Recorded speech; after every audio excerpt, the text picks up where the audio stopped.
I'ma just jump right into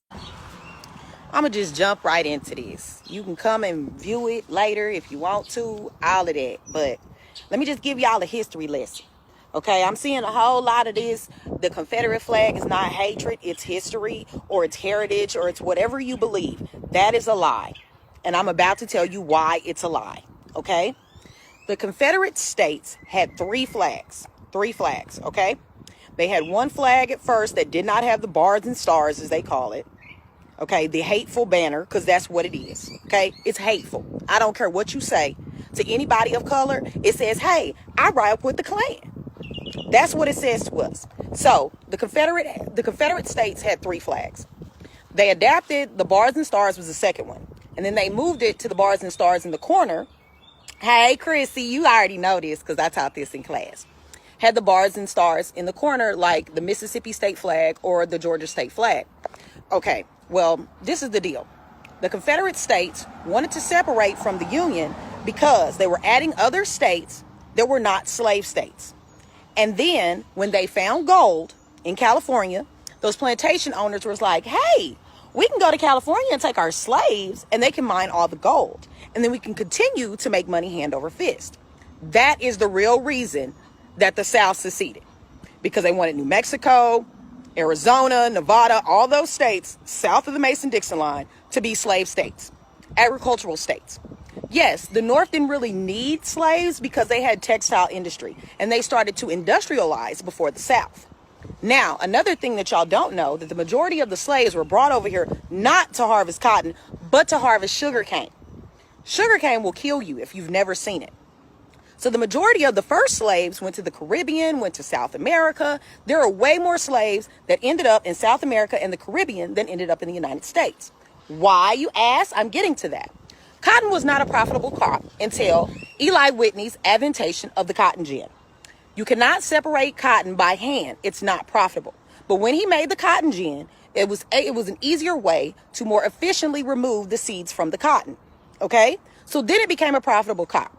That's when they started bringing in more and more slaves to the United States. So they could not only harvest cotton, but indigo and tobacco. Okay? Those three crops. Cotton, indigo, tobacco. All right? So another way, when y'all are saying it's protecting your Southern way of living, what you don't know, and you haven't been over, is the 3/5 compromise. That they decided that they were going to pass a piece of legislation that said a black person was only 3/5 of a white person. This is out there. It's the 3/5 compromise because the South said they weren't getting equal representation in the legislative body of our government. So that's why they came up with the 3/5 compromise. Okay? Blacks and slaves in the North weren't treated as badly as they were in the South, but it was still slavery either way. Okay? So the North is kind of like, we don't really need slaves. We have servants. A lot of the indentured servants that came over here, their families went to the North, okay? Because of the industrialized economy they had up there, and there were other jobs they can get. Yes, I understand all whites in the South did not own slaves, but they wanted to protect the institution that made black people subservient to them. So I've seen kids say slavery for 400 years was a choice. Oh, it was a choice? Y'all don't know what happens when a slave rebellion was shut down. Y'all know about buck breaking? Or do you want to touch on the other thing that I'm not mixed directly, but y'all aren't ready for that conversation? My lighter skin bears the scars of slavery. I am this complexion because of slavery. My mom is my complexion because of slavery. If you think I'm lying, go to McGee, Mississippi. Everybody that's a Womack is related. Black, white, other. We're all related because of that thing right there. Okay? Back to this flag in NASCAR.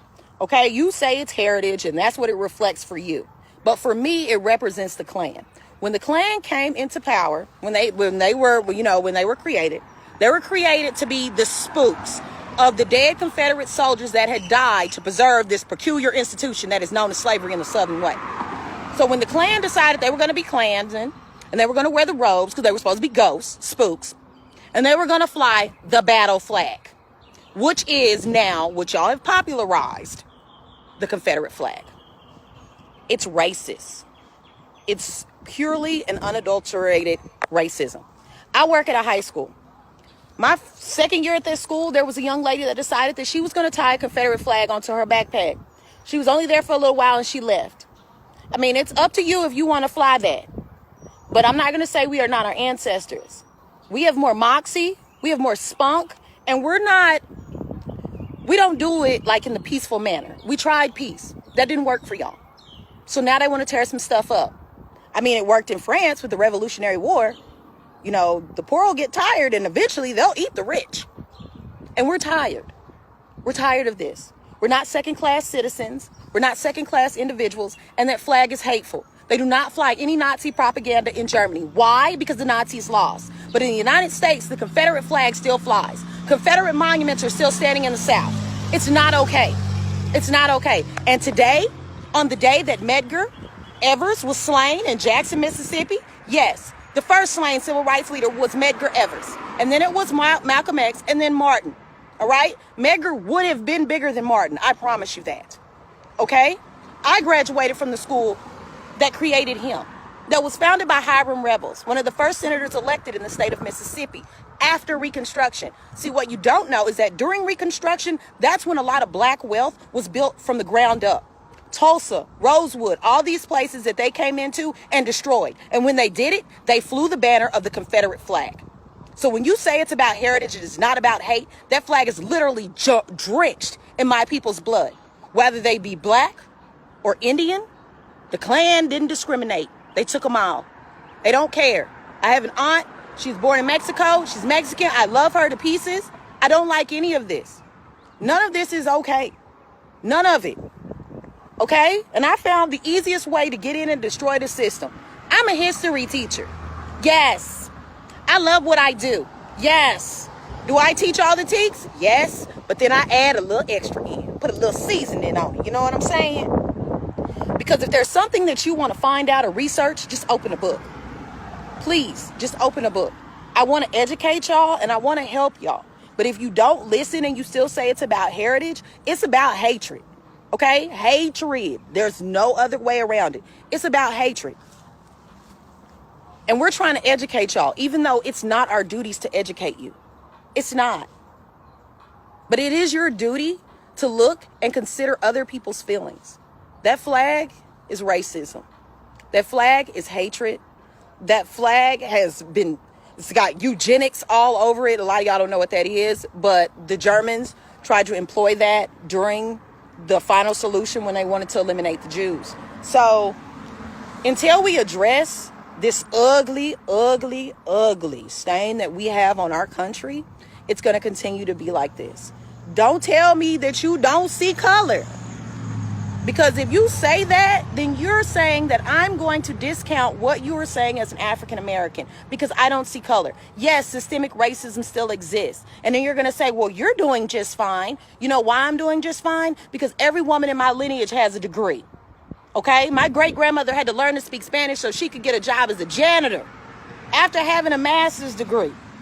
I was told at 10 years old by my great-grandmother that I couldn't go swim in the pool that was down the street from her house. Okay? Big, beautiful antebellum house that we stayed in Port Gibson. And I couldn't go to that pool at 10 years old. I'm 35 years old. That's not okay.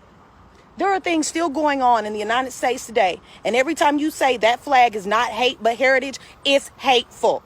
It's very hateful. And it needs to go.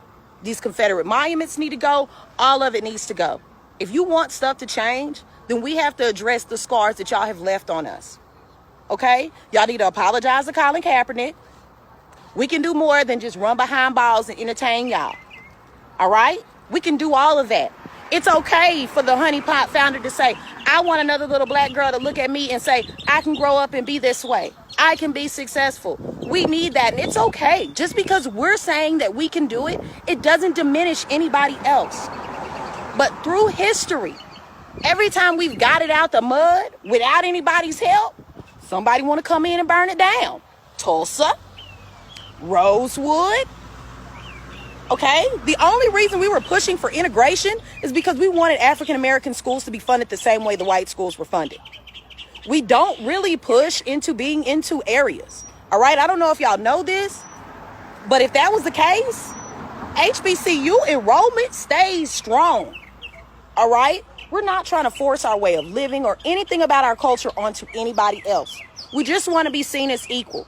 And then when we do it on our own, we don't want you coming in and taking it from us. Okay? There has to be some middle ground. There has to be some accountability. There has to be a conversation about what has gone on in this country. It's gone on long enough. And unless y'all gonna bring back the rights we had during Reconstruction, I'm gonna keep speaking up. I've been good. I've been quiet. Everybody been like, I know she gonna say something. She gonna pop out and give y'all the business. But I'm gonna do it eloquently because y'all want me to be the angry black woman. I'm not gonna be the angry black woman. But I am gonna show y'all what it's like to be young, gifted, and black. My black is beautiful. And I'm not gonna let anybody shrink that anymore. Okay? I am created and crafted beautifully by our maker. He decided he was going to take a little pinch of sugar, some honey, some sage, some mocha, everything, and create what you see. My hair is magic and my skin doesn't age. And I want y'all to understand that genuinely, black people, African Americans, we are so forgiving and loving when we shouldn't even be. But we are. Don't fear our equality because we're not going to do y'all like y'all did us. We're better than that. And we've proven that for the last, 500 something years. So when you tell us to just get over it, how about you become oppressed for 500 years and then say just get over it? Okay? Okay? So I hope y'all learned something from this. You can share it. You can do whatever you need to do. Because this is something that needed to be said. And I might have been the right person to say it. So I hope I've helped you and educated you. All right? So y'all go be good humans to each other. I'm out. Check out the nails. Yes, Lauren Slaves.